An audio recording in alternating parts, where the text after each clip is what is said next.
Amigos, es un gusto tenerlos nuevamente en el CIDIR Oaxaca. Muchas gracias por estar en coincidir esta tarde, y para nosotros es un gusto recibir al investigador que tenemos hoy en este programa de Coincidir.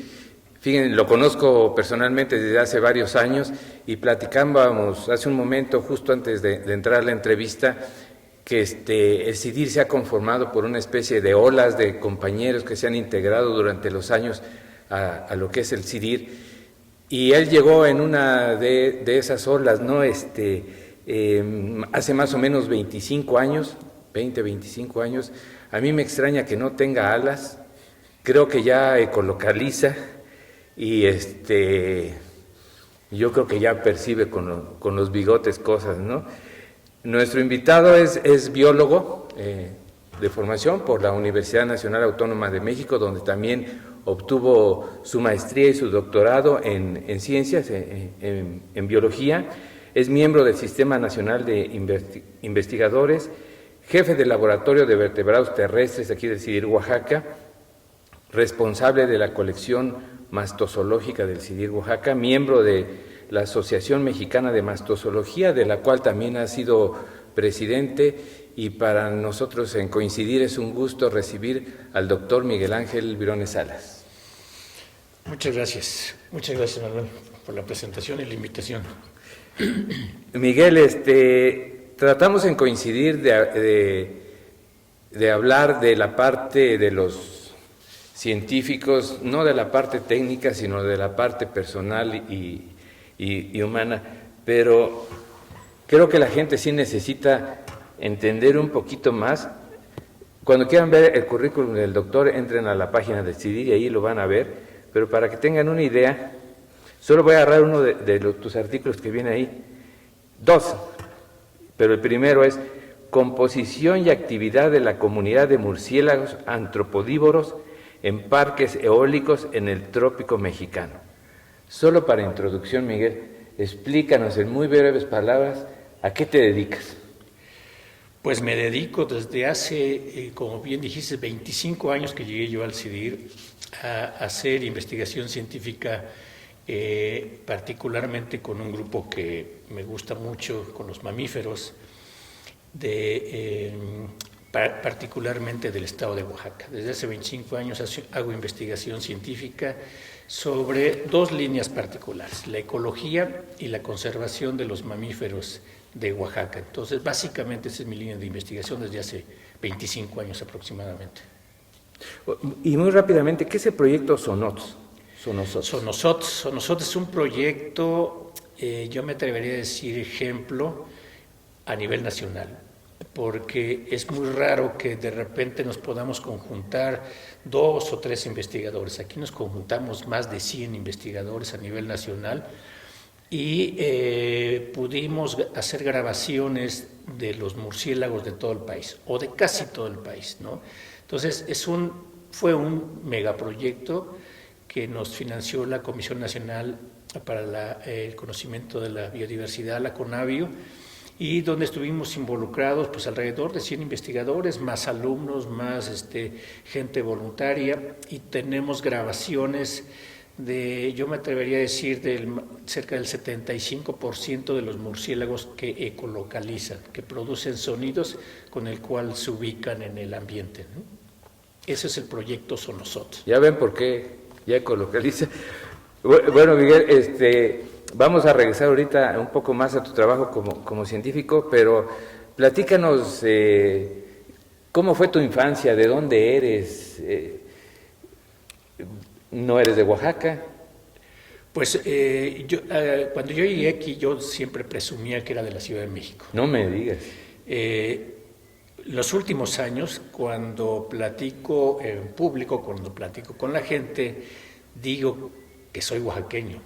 Pero cuando me escucha mi hija, que una de mis hijas, que es oaxaqueña, me dice: papá, no mientas, tú eres chilango, y que ahora quieras Oaxaca es otra cosa. Pero como muchos de nosotros que venimos de otros lugares, de repente ya nos sentimos oaxaqueños porque nos sentimos cobijados y nos sentimos identificados por muchas cosas.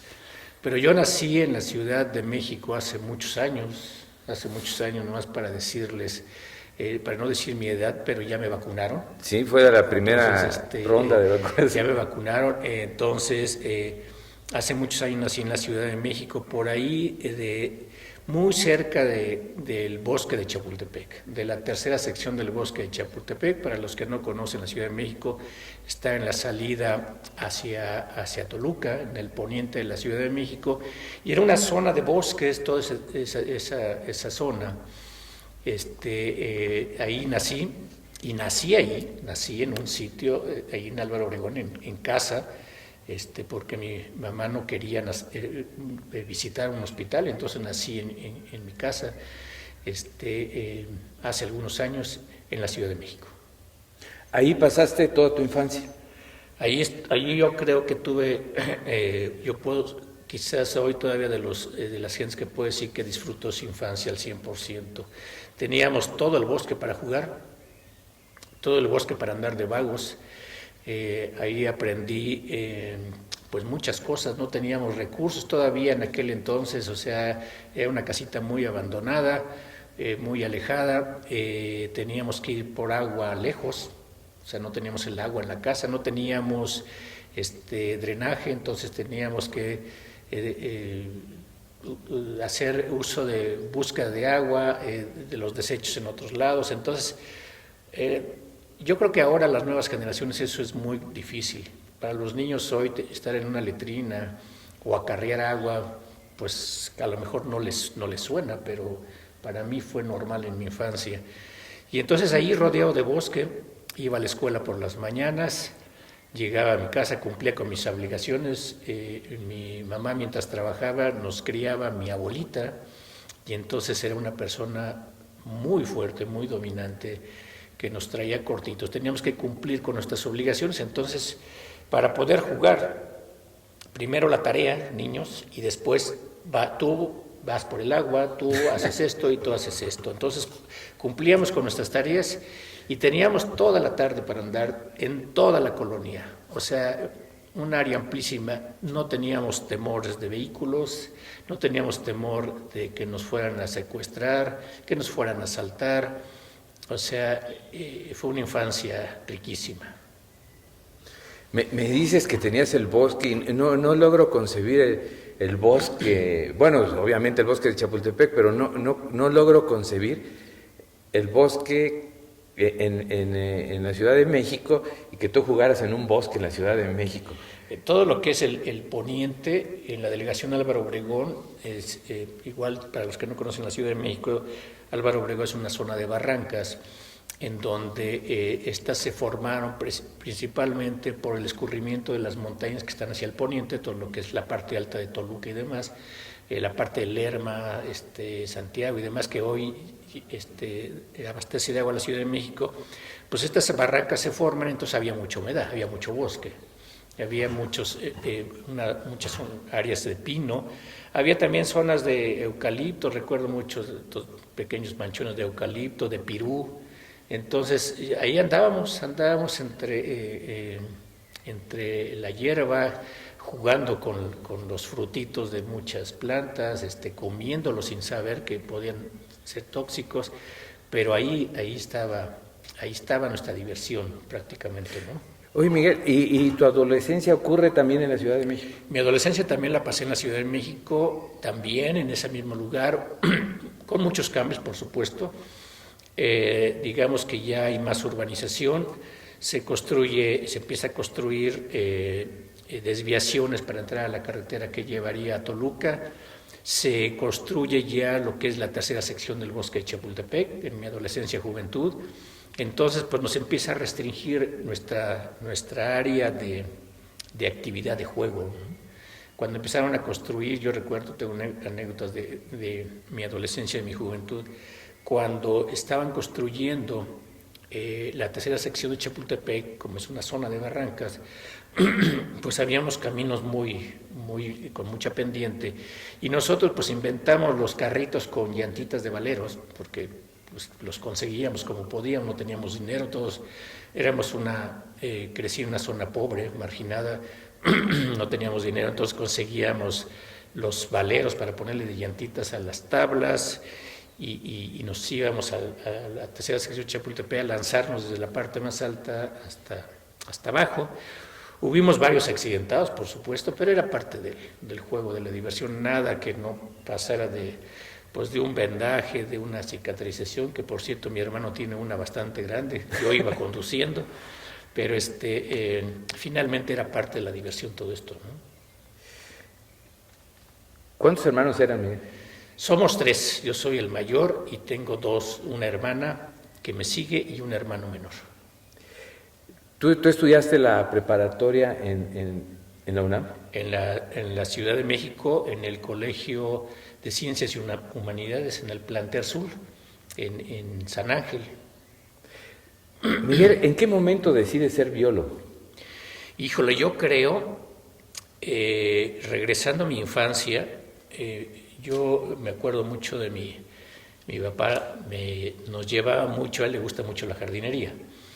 Entonces nos llevaba al bosque, al interior del bosque, a traer tierra para sus plantas. Y en ese momento yo creo que me empezó a llamar mucho la atención porque él me enseñaba muchas cositas, ¿no? Empezábamos a traer la tierra con hojarasca y me decía, este es el mejor abono, yo no sabía ni qué era abono. Y me enseñaba muchas cosas, a base de travesuras también aprendí, porque agarrábamos las lombrices de tierra y las poníamos al sol y se secaban las pobres lombrices, ¿no? Entonces aprendí que necesitaban de humedad. Las cochinillas, estos crustáceos terrestres pequeños, jugábamos con ellos, los hacíamos pelotita y jugábamos. En fin, yo creo que desde ahí me empezó a llamar mucho la atención la naturaleza. Por influencia principalmente de mi padre, creo yo, ¿no? Por todo lo que me empezó a enseñar en ese momento. ¿Cuándo decido estudiar biología? Pues cuando estoy en el bachillerato, la primer salida que yo hice fuera del plantel fue con mi maestro de biología.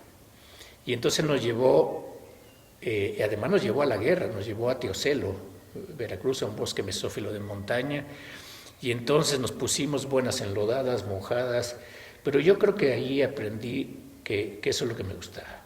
Andar en el monte, en el campo, ver animalitos, ver plantitas, y de ahí me surgió mucho el interés, empecé a platicar mucho con los maestros de biología del bachillerato, y antes de tomar la decisión, porque yo soy uno de los afortunados que solamente un examen en mi vida presenté para poder llegar a donde estoy, para ingresar a la UNAM, que fue en el bachillerato, y una vez dentro del bachillerato el pase era automático a la licenciatura, y de la licenciatura al posgrado pues fue también en automático, ¿no? Entonces básicamente en automático.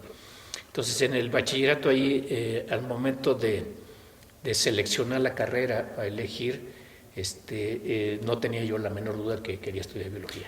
¿Tú crees que este profesor fue determinante para que tú escogieras la carrera? No, yo creo que no, no puedo decir que él fue el que me haya motivado, pero sí fue, digamos, el primero que me llevó a un lugar para conocer, bajo esa línea, ¿no? Sí. O sea, yo vi lo que hacía un biólogo en ese momento. Obviamente trataba de enseñarnos, nosotros como adolescentes pues íbamos no con la mentalidad de aprender, sino de divertirnos, pero finalmente me di cuenta que se podían hacer las dos cosas, aprender y divertirse mucho en el campo. Por supuesto que había otras gentes que no les agradó nada mojarse, que no les agradó nada llenarse de lodo, y por supuesto que dirigieron su vida hacia otras profesiones, ¿no? Miguel, si tú no hubieras sido biólogo, ¿qué hubieras sido? Híjole, pues tengo muchas frustraciones hoy en día. Por ejemplo, la música me encanta. Me hubiese gustado ser músico. Me hubiese gustado ser piloto. Me gustan mucho los helicópteros, aunque hoy en día le tengo un miedo a la altura, pero me hubiese gustado ser piloto. Por supuesto, como muchos mexicanos, me hubiera gustado ser futbolista. Soy fanático del fútbol, entonces me hubiera gustado. Juego fútbol desde que me acuerdo, yo creo que desde que empecé a caminar ya jugaba fútbol, ¿no? Entonces, es parte del equipo del CIDIR, ¿eh? Entonces, pues hay varias cosas que se quedaron frustradas. De hecho, estudiar biología era mucha inclinación también por el mar, ¿no? Yo quería dedicar un poco más a las cuestiones marinas, me gusta mucho el buceo, entonces son muchas cosas que ya no pude hacer y que de repente, pues acá ya ahorita con tanto trabajo que hay, pues de repente por ahí la guitarra se asoma un ratito, de repente cuando voy a la playa pues me pongo mi snorkel y mi visor, todos los fines de semana, salvo este periodo de pandemia, pues juego fútbol, entonces digamos que estoy semifrustrado en cosas que hubiese querido hacer, pero que hago de alguna manera, ¿no? Oye, ¿trabajaste en alguna otra cosa? Sí, por supuesto. No me lo creen muchas gentes. Inclusive mis hijas se ríen de mí cuando les digo que trabajé desde ayudante de albañil. O sea, hoy en día no puedo ya ni mover una pala porque ya no tengo la fuerza. Pero andaba yo ahí. La asiática. Sí, todo eso. Pero anduve paleando, haciendo mezcla, cemento. Ese fue mi primer trabajo. Yo tendría, no sé, 14, 15 años, quizá menos. Fui vendedor de libros, vendía libros, le ayudaba a un amigo, después empecé a vender mis libros. ¿Qué más? Fui conductor de microbús en la Ciudad de México. No me digas. Ahí estuve como unos meses. Decidí no seguir porque la combi que yo traía le pisaba los frenos hasta el fondo y nomás no agarraban. Entonces me di cuenta de todos los peligros que a veces pasamos los usuarios del servicio del transporte público. Hice muchas cosas más, trabajé en una compañía de seguros. ¿Vendiste seguros? No, pero estuve en una compañía de seguros, entonces me di cuenta de muchas cosas ahí interesantes con las aseguradoras. ¿Qué más hice? He hecho muchas cosas, ¿no? Muchas cosas. ¿Estabas en una oficina, en una compañía de seguros? Oficina, sí. ¿Ibas de traje? Iba de traje. No me digas. Iba de traje y yo tenía, eso fue cuando estaba yo empezando la licenciatura, iba yo de traje. Yo pensé que la gente que trabajaba, que toda la gente que trabajaba en los bancos y en los seguros ganaba mucho dinero, porque yo los veía con traje a todos. Pues para comprarse un traje pues es porque tienes dinero, ¿no? Esa era mi idea en aquel entonces. Cuando yo entré, pues no, me pagaban muy poquito y tenía que ir de traje. Entonces todo lo que me pagaban lo tenía que invertir en uno o en dos trajes, ¿no? En varias corbatas, y yo de por sí no me gusta mucho ese tipo de vestuario, sin embargo pues tenía que usarlo. Entonces sí fue muy interesante todo eso. Antes también, esto lo comento y nadie me lo cree, trabajé como policía, fui en Chapultepec, del servicio de vigilancia en Chapultepec. Ahí también la gente, ahí trabajaba mi papá, me ayudó él a que yo ingresara a trabajar ahí, y entonces platicando con mis jefes, con los comandantes, les decía, pues es que yo estoy estudiando biología, me gustan los animales, y ellos haciéndome un favor me mandaban al zoológico de Chapultepec. Entonces en el zoológico de Chapultepec, genial. Y como yo trabajaba y estudiaba, entonces cuando me tocaba en la noche era muy bonito, porque yo trabajaba de las 3 a las 10 de la noche y me mandaban al zoológico de Chapultepec, y para mí era pues muy rico porque iba a ver pues los movimientos de los animales, los sonidos de los animales, entonces era muy agradable. Para mí ese trabajo fue bonito cuando no me tocaba tanta gente. Los domingos los odiaba porque los domingos en la Ciudad de México, otra fauna. Todo mundo va a Chapultepec. Yo decía, ¿por qué no se van a otro lado? Habían tantos lugares para visitar.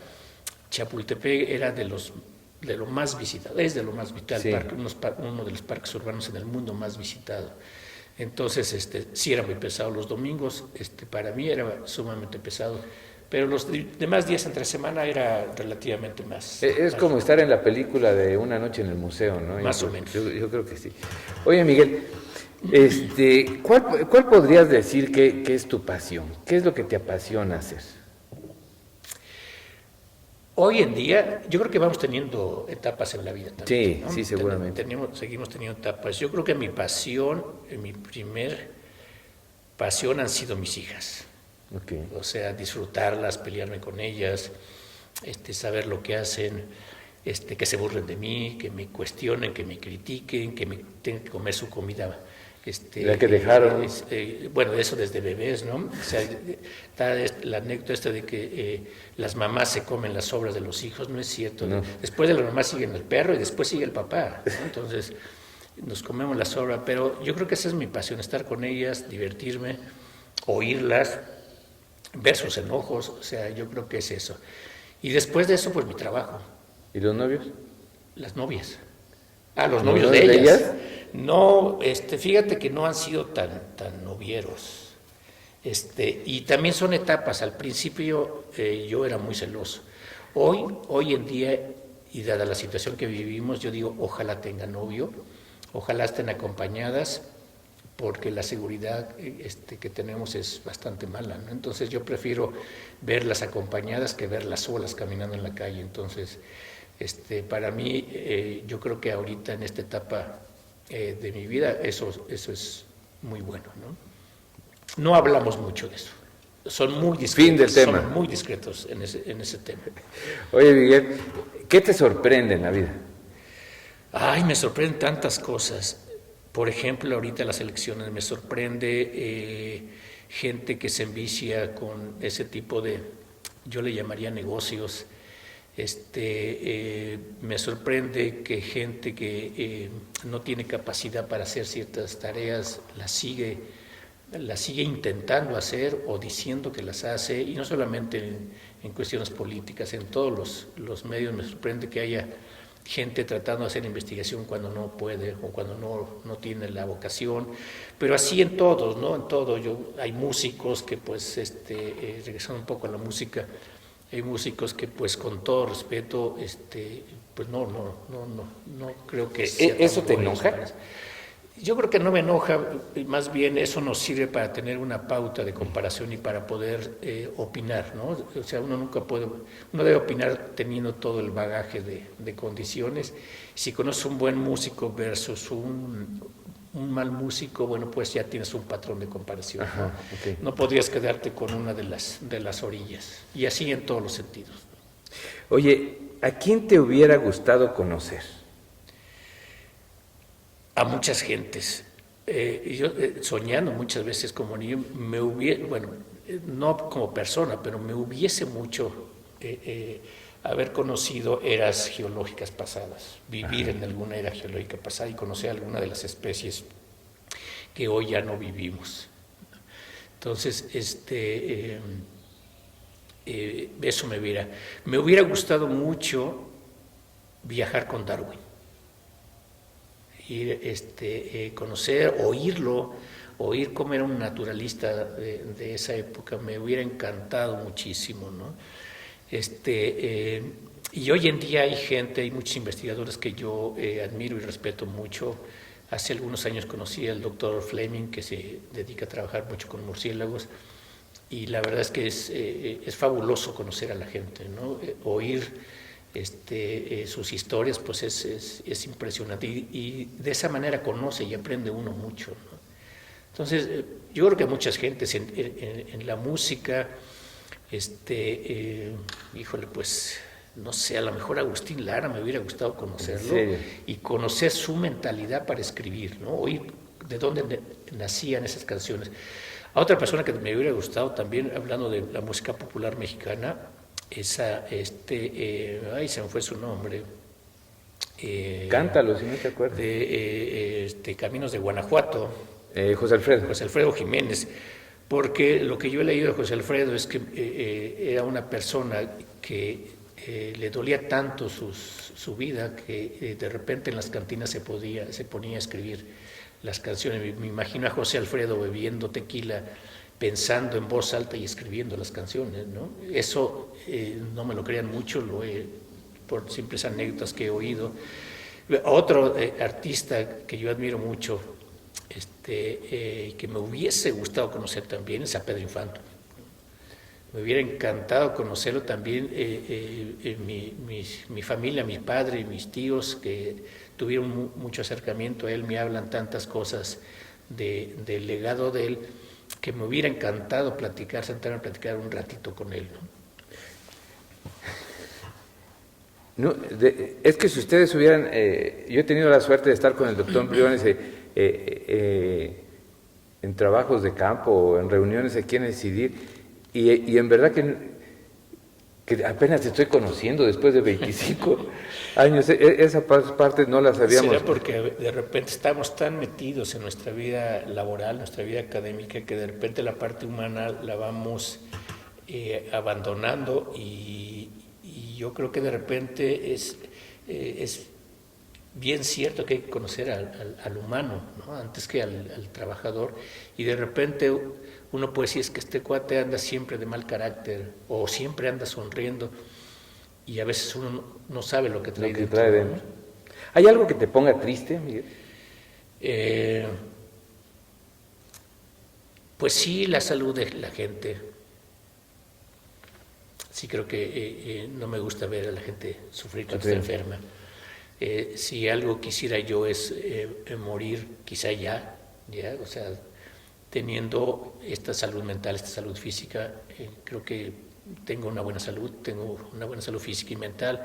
Entonces creo que eso me pone triste, ¿no? Que de repente a la gente adulta y enferma pues la menospreciamos, no la tratamos como tal. Me ha tocado ver cómo tratan a ver mal cómo se trata a los ancianos, enfermos, inclusive con familia, ¿no? Muchas veces vamos abandonando a nuestros padres. Entonces eso sí me da mucha tristeza. ¿Cuál consideras en tu vida la peor metida de pata que hayas hecho?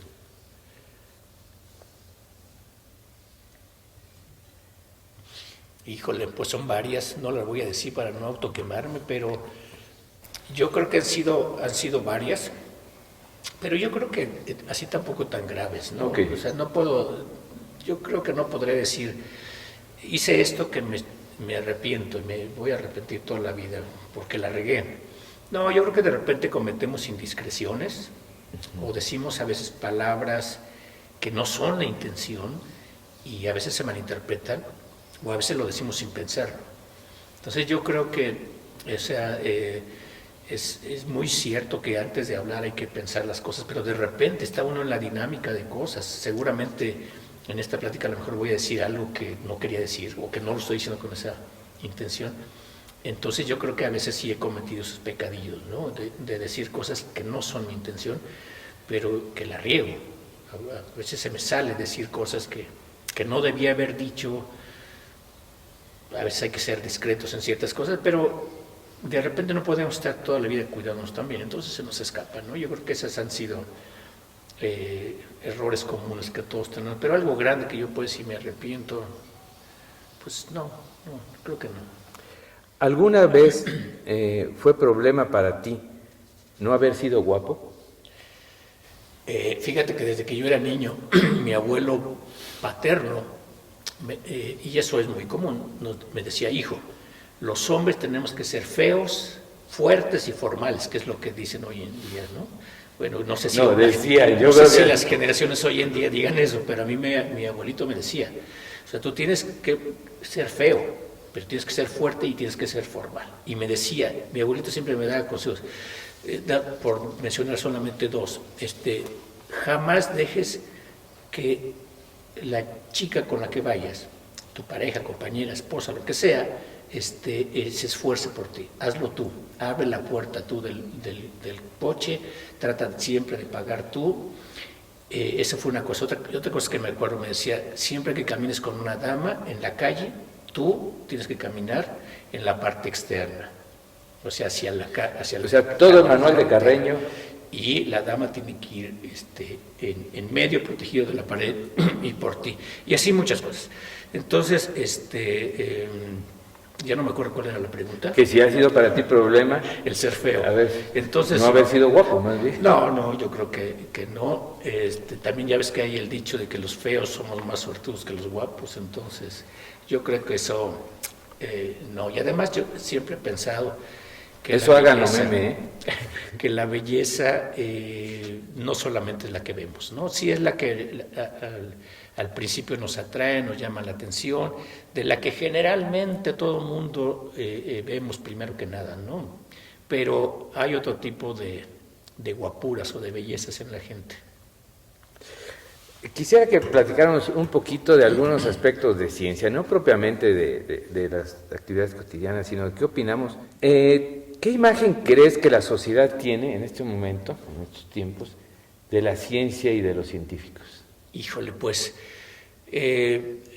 yo creo que la gente, si tú le preguntas a la mayoría de la gente, y con todo respeto y de acuerdo a lo que yo veo, no quiere decir que sea la verdad, pero si tú le preguntas a la gente qué cosa es un científico, qué hace un científico y qué cosa hace el galán de la telenovela de las 7 de la noche, te va a decir lo que hace el galán de la telenovela de las 7 de la noche.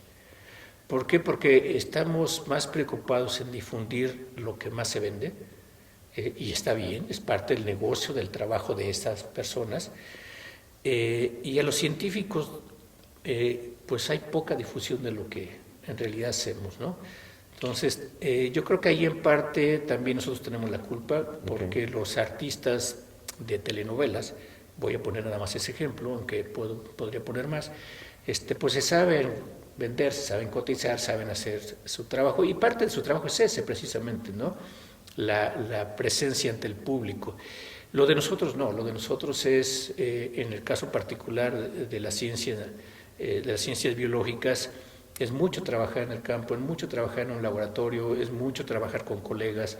Entonces, no es nuestro trabajo dar la cara ante el público, y tampoco por los medios de comunicación o los medios de difusión les interesa tanto conocer la vida de un científico, pero sí la vida de un artista que además te va a llevar a otra dinámica de acontecimientos que nos gusta mucho, ¿no? Porque los mexicanos somos hasta cierto punto muy curiosos, iba a decir muy morbosos, pero somos muy curiosos en ese sentido.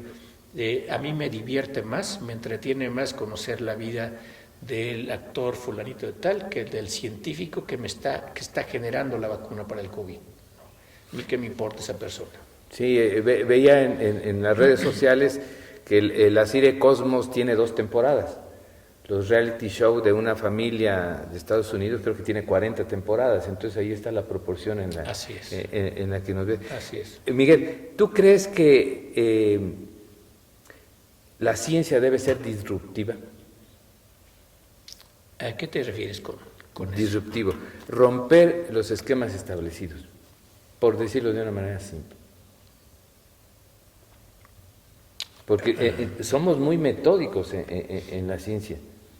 Alguien me decía, es que la ciencia ha seguido sus caminos, ha seguido sus procedimientos, sus metodologías, pero seguimos como haciendo lo mismo desde hace mucho tiempo. En este momento se habla mucho de disrupción. A mí me sorprendió mucho saber que de los primeros trabajos de Watson, este científico que descubrió el ADN, eran sobre cuestiones de espiritualidad y no de bioquímico, esas cosas. ¿Tú qué opinas de eso? Mira, yo creo que la ciencia sigue el método científico experimental.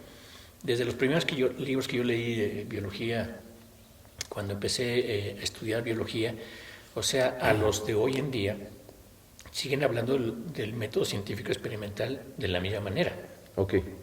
Sí, por supuesto, o sea, una cosa es la experimentación, otra cosa es el análisis de los resultados, hasta llegar a generar leyes, ¿no? Eso se sigue haciendo hoy en día. Lo que está evolucionando mucho es la manera de hacerlo. Yo creo que en ese sentido la ciencia sí va rompiendo siempre paradigmas, va rompiendo reglas y va generando nuevos conocimientos, porque en cada uno de los pasos, que aunque son los mismos, o sea, los pasos no tendrían por qué cambiar, lo que sí está cambiando es la manera de dar cada uno de los pasos, ¿no? En la parte de la experimentación, como te decía, hay nuevos métodos. Nosotros mismos en el área de mastozoología, antes íbamos al campo, empezamos buscando huellas y heces fecales de los mamíferos. Hoy tenemos material muy sofisticado, que son las cámaras trampa, por ejemplo, ¿no? Entonces está cambiando, y eso ¿qué nos da? Nos da la posibilidad de tener información de mayor calidad y en mayor cantidad, a diferencia de lo que hacíamos hace 20, 30 años, ¿no? Entonces, las técnicas están cambiando, los modelos de análisis de datos están cambiando y esto nos está dando nuevos pasos en la investigación y va a seguir cambiando. O sea, las nuevas generaciones van a hacer que la ciencia cada vez sea más novedosa, que genere datos mucho más difíciles de los que se podían generar hace 20 años, de los que están generando hoy. Seguramente dentro de 20 años vamos a conocer mucho más de cosas que hoy no podemos, porque la técnica a lo mejor no es la suficiente, porque los conocimientos van generándose lentos, pero van. Entonces, por supuesto que sí creo que el método científico va a seguir siendo el mismo, pero lo que va a cambiar es la manera de seguir estos pasos, la manera de generar nueva información. Esto sí, por supuesto, y la mentalidad de los investigadores cada vez es mucho más audaz, mucho más allá, con una visión mucho más amplia. Los jóvenes de hoy en día están pensando, los jóvenes de hoy en día que aman la ciencia, están pensando en cosas que yo no me imaginaba cuando yo era estudiante, ¿no? Entonces, sí, eso es muy interesante y por eso es que sí está cambiando la ciencia, o sea, no el método como se hace, pero sí está cambiando, ¿no? Y nos está dando datos muy interesantes y muy buenos. El ejemplo es que el tiempo tan corto que se llevó para generar una vacuna, ¿no? O sea, el mundo pudo haber colapsado, o la especie humana pudo haber colapsado si no es por esta vacuna y por todas las medidas que hemos hecho, por supuesto, pero este es pues el resultado, una prueba clara de que la ciencia nos ayuda a resolver problemas. Y si le apostamos a la ciencia, si le apostamos a los jóvenes científicos que tienen muchas ganas y mucho entusiasmo, pues vamos a tener muchas respuestas y en muy poco tiempo. Entonces, hay que apoyar más a los científicos, hay que apoyar a la ciencia, no solamente con dinero, o sea, desde muchas perspectivas habría que apoyarlo. Miguel, ¿cuál ha sido tu mayor satisfacción como gente de ciencia? Mira, voy a decirlo en el sentido meramente laboral y académico. Los reconocimientos que yo he tenido para mí han sido muy, muy valorados por mí. O sea, me siento muy orgulloso. Tengo 3 reconocimientos quizá, que a diferencia de otros procesos, pues nadie me propuso, nadie me no hiciste pasarela. O sea, no. Se salieron de un grupo de gente que ha visto mi trabajo y eso a mí me da una gran satisfacción, ¿no? ¿Cuáles son?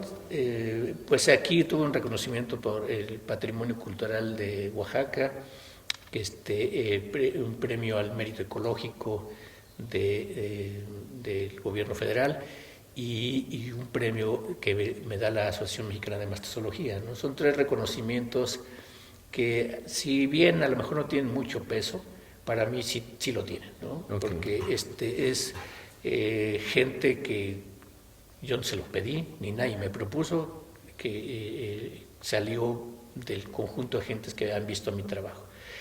El otro reconocimiento que valoro mucho es principalmente lo de mi familia, mis hijas, cuando me dicen, órale, qué chido papá, qué bueno que ya salió tu artículo, aunque no lo leen y a veces no saben ni para qué sirve, pero el que me feliciten, o sea, eso es buenísimo, ¿no?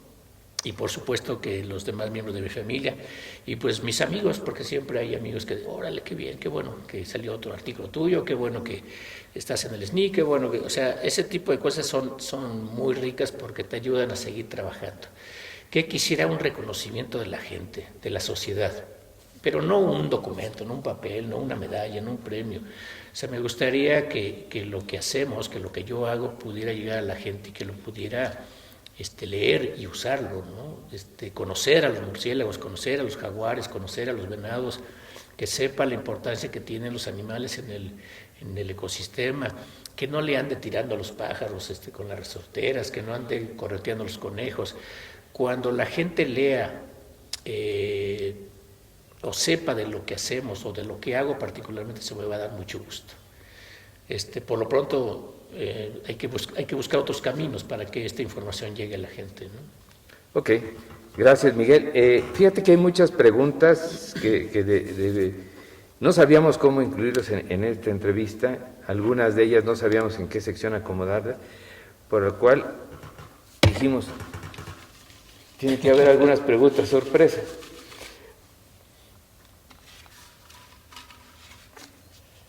Listo. Ok. ¿Cómo le explicarías a alguien de la calle que lo que tú haces es útil? Fíjate que eso es muy difícil. Eso es muy difícil porque de repente no podemos eliminar conceptos técnicos y entonces nos cuesta trabajo explicarlo y cuando lo explicamos de repente no nos entienden. Creo que hay gente que tiene mucha capacidad para eso y hay gente que no tiene capacidad, estoy hablando de los científicos, ¿no?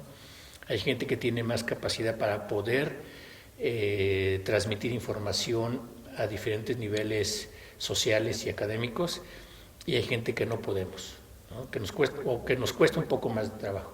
Yo trato de ser lo más claro posible y contarlo como un cuento. De hecho, cuando me he tocado dar pláticas a niños, les digo, a ver, les voy a contar un cuento, ¿no? No les voy a hablar de la interacción ecológica del murciélago y del agave, les voy a contar un cuento de amor entre dos, una plantita y un animalito.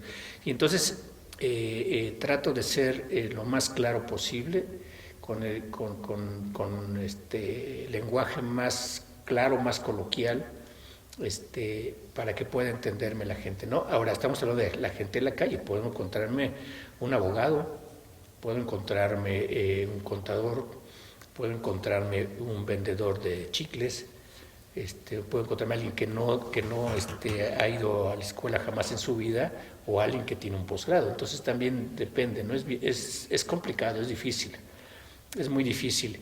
Fíjate que yo cada semestre, salvo este año que nos acabamos de brincar, me han invitado a participar en un diplomado que se llama Reserva. Y es un diplomado internacional para gente que está relacionado con las áreas ambientales. Pero en él no van biólogos, o no van solamente biólogos, van abogados, van conductores de la camioneta del Parque Nacional, no sé qué, va veterinarios, van guardaparques que muchas veces no tienen ni la primaria terminada. Entonces dar un curso, la parte que a mí me toca de biología de la conservación, dar un curso de la conservación biológica a diferentes niveles es bien complicado. Es bien complicado, entonces de repente tratas de usar un lenguaje intermedio, digamos, tratando de usar los menos términos posibles, pero de repente el biólogo que tiene un posgrado te pregunta, oye, es que eso está muy básico, ¿no? Y de repente el señor que no tiene la primaria terminada me dice, ¿qué cosa es un ecosistema? Entonces es complicado, lo mismo sería estar en la calle con alguien que no sabes realmente cómo contárselo, ¿no? Entonces, siempre generalmente empiezo muy básico y de repente, bueno, conforme ya me entero o conozco a la persona, bueno, ya le voy, digamos, subiendo un poquito, ¿no? ¿Estarías de acuerdo conmigo que esta área de comunicar la ciencia, de divulgar la ciencia, es algo que debemos, en algunos casos, desarrollarlo como habilidad propia, pero también incluso dar espacio para gente que se dedique a esta parte? Yo creo que nosotros deberíamos tener la capacidad para hacerlo. De repente, en muchos posgrados no tenemos una materia que nos ayude a orientarnos en ese sentido. Entonces, pues muchas veces lo hacemos como podemos. Sí. Y muchos de nosotros inclusive no estamos preparados para dar docencia, para ser docentes, ¿no? Entonces damos nuestras clases como vamos aprendiendo. Entonces yo conozco excelentes maestros que nunca tomaron una clase de pedagogía o de docencia en términos generales, pero también maestros bastante malos, ¿no? Y investigadores que tienen un buen nivel académico, pero que no saben dar una clase. Entonces yo creo que sí deberíamos estar preparados para ello. Y número dos, yo creo que hay personas como ustedes que están un poco más dedicados a esta cuestión, pues que ya tienen la experiencia, que han tenido la formación y que tienen la habilidad, ¿no? A mí me fascina ver cómo ciertas actividades nos llegan llegan a donde queremos que llegue la gente, ¿no? Entonces eso es bien interesante y bien bonito. Gracias, Miguel. Vamos a pasar a un rally. Te voy a pedir respuestas muy rápidas. Lo primero que se te venga a la cabeza. ¿Sí? Es lo que te salga, lo que te brote. Perfecto. ¿Cuál es tu libro favorito? El Clan del Oso Cavernario. ¿Serie o película favorita? Hay varias, pero me gusta Danza con Lobos. ¿Deporte? El fútbol. ¿América o Pumas? Pumas por mi casa, donde me formé. Chivas por profesión, porque me gusta. ¿Y América? No. Ok. ¿Qué no has hecho en la vida? Cantar públicamente. ¿Tu comida preferida? Hijo, hoy en día muchas, el pollo, el mole oaxaqueño. ¿Tu hobby? Ver películas. ¿Mascotas? Los perros, los peces, y bueno, yo creo que esos. ¿Mientes? Sí, yo creo que todos mentimos en alguna ocasión. ¿Crees que sea parte de la evolución? Es parte del proceso social y yo creo que también el proceso evolutivo que ha tenido el hombre. ¿Qué pregunta crees que me faltó hacerte? Yo creo que muchas, pero quizás sí esté bien, que no preguntes otras cosas. Eso lo vamos a hacer después. ¿Cuáles crees que deberían ser tus últimas palabras, tu epitafio? Pues yo creo que, yo creo que como toda la gente le dedicamos las palabras a la gente que queremos. Entonces yo creo que va a ir por ahí. Si tengo tiempo, yo creo que va a ir por ahí. Bueno, tiempo van a tener los que te lo pongan, creo. ¿Algo que quieras agregar en esta entrevista que estamos prácticamente por terminar? Pues agradecerles a ustedes por la invitación, por tratar de conocer de una manera más humana a la gente. Creo que eso es muy valioso.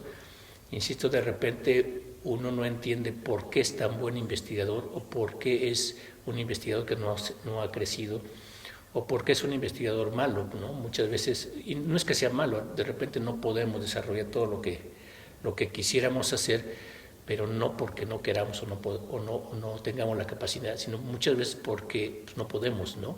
Habrá gente, por ejemplo, yo veo a muchas investigadoras mujeres y hoy, particularmente en este tiempo que estamos viviendo, que tienen que estar cocinando, lavando, planchando, atendiendo a los hijos, y entonces ¿a qué horas generas investigación de altura, de nivel, ¿no? Es muy difícil para los hombres también, o sea, también nosotros tenemos que hacer muchas cosas en casa. De repente no conocemos a la persona, no sabemos qué tan sensible es. Entonces muchas veces estamos sonriendo, pero por dentro estamos padeciendo de muchos problemas emocionales. Y más hoy en estos días, insisto, con tanta inseguridad, con tantos problemas sociales, económicos, políticos, creo que es muy difícil hacer ciencia. Y si no conocemos al ser humano, pues no podríamos entender lo que en realidad hacen, ¿no? Muchas veces podemos estar muy felices, de hecho me pasa, cuando yo estoy tranquilo, cuando yo estoy contento, cuando yo estoy feliz, es cuando puedo escribir un artículo científico, sentarme y analizar datos y escribir, ¿no? Cuando estoy con presiones, con temor, con angustias, con nostalgia, pues mi cabeza no da para más, ¿no? Entonces de repente algunas personas como humanos tenemos esa capacidad de ser más tranquilos, de poder salvar los obstáculos, pero otras no. Entonces, también esto se puede ver reflejado en la productividad científica de la gente. Miguel, ¿por qué aceptaste esta entrevista? Primero, porque ustedes son mis amigos y porque creo que es importante que conozcamos esa parte humana, esa parte de detrás del artículo científico, de detrás de la conferencia en un congreso, en un foro académico. Creo que es importante saber qué hace la gente que se dedica a hacer ciencia, qué hace como ser humano, ¿no? Nosotros igual comemos, vamos al baño, nos divertimos, vemos la televisión, leemos libros, o sea, hacemos lo mismo que hace toda la gente, ¿no? Entonces de repente, pues eso no lo conocemos, y eso me parece que es muy, muy valioso. Alguien que quisiera localizarte, ¿dónde debe de buscarte? Pues hoy en día es bien fácil, ahora te metes a cualquier buscador, al famoso conocido Google, y le das Miguel Ángel Briones o Miguel Briones Salas y te aparecen ahí una serie de cosas donde pueden encontrarme. Entonces tengo una página de Facebook, tengo mi cuenta académica, mi ResearchGate y una serie de páginas donde hay información. Se pueden meter a la página del CIDIR y ahí está información curricular. Mi correo del Politécnico es mbriones@ipn.mx. Entonces hay muchos lugares hoy en día, ¿no? Donde se puede encontrar un poco mi vida académica. Y de todos modos van a aparecer al final en las cortinillas de estas entrevistas de Coincidir. Miguel, ha sido un placer platicar contigo. He conocido cosas tuyas que en estos 25 años que llevamos de amigos no sabía, no te imaginaba cantando o siendo chofer de microbús, y menos en una oficina de traje. Así que ha sido un gusto esta plática. Muchísimas gracias, te lo agradecemos mucho. Al contrario, gracias por la invitación y fue muy rico acordarme de muchas cosas. Cuando hay juego de los Chivas, viene vestido de Chiva, ¿eh? Muchas gracias, nos vemos en el siguiente Coincidir.